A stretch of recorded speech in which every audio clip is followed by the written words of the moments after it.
नमस्ते सबैजनालाई। आज चाहिँ म यो चाहिँ अन्डा कटोरी यो चाहिँ आज अन्डा फिटेर अनि मेरो कपाल एकदम ड्राई छ अनि म चाहिँ कपालमा मिलाउन गइरहेको छु। अन्डा हाल्यो भने चाहिँ कपाल एकदम सिल्की हुन्छ, नरम हुन्छ अनि कपाल पनि बढ्छ है। अनि त्यसको लागि अनि मैले 2टा अन्डा ल्याएको छु। अन्डामा केही मिक्स कोही त मिक्स गर्छ तर म केही मिक्स गर्दिनँ। अब म बनाउँछु। मेरो कपाल अहिले चाहिँ यस्तो छ अब एकछिनपछि हेर्नु होला कस्तो हुन्छ, रिजल्ट आउँछ एकछिनपछि। यसको लागि मैले 2वटा अन्डा लिएँ। 2वटा अन्डा फुटाएर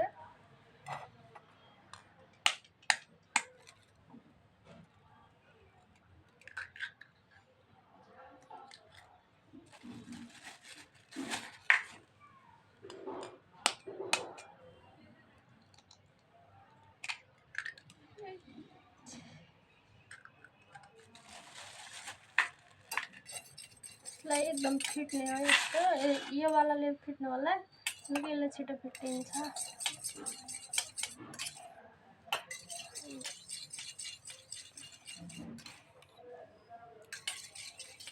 यसले अन्डाले प्रोटिनहरू धेरै दिन्छ कपालमा अनि एकदम राम्रो हुन्छ, कपाल चम्किलो हुन्छ, सिल्की हुन्छ अनि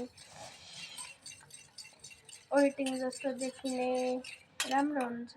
म चाहिँ हालिरहन्छु, हप्तामा एकपटक हालिरहन्छु, कपाल एकदम सिल्की बनाउँछ।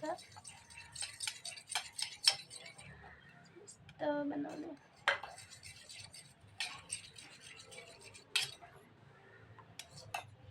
अहिले पनि फिट्यो होला।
अहिले चाहिँ यो चाहिँ भयो, यसरी फिट्नु होला लास्टसम्म। यस्तो हुन्छ क्या फिट्यो भने मिलाउनु यसको।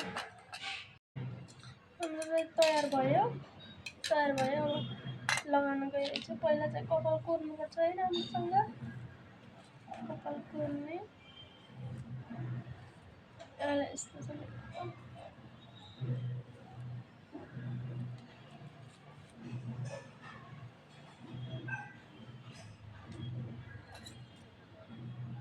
हातले नै लगाउनुपर्छ, यसलाई खर्च धेरै।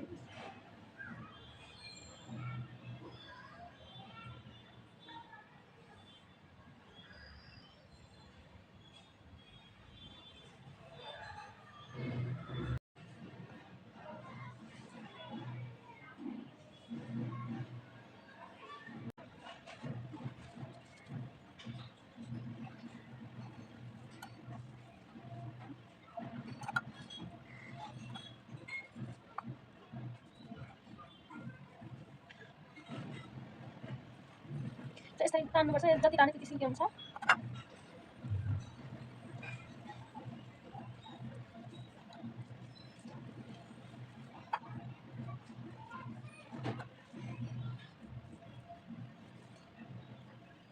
मलाई 2वटा अन्डा नै लाग्छ कपालमा, कपालले हुँदैन बाक्लो छ कि कपाल।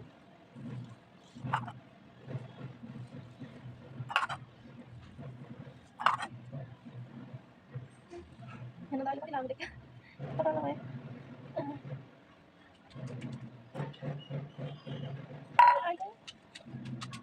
यो चाहिँ आधा घन्टासम्म राख्नुपर्छ। आधा घन्टासम्म राख्ने यसलाई। आधा घन्टापछि कपाल कपाल धुने हो। रिजल्ट कस्तो आउँछ हेर्नु होला है।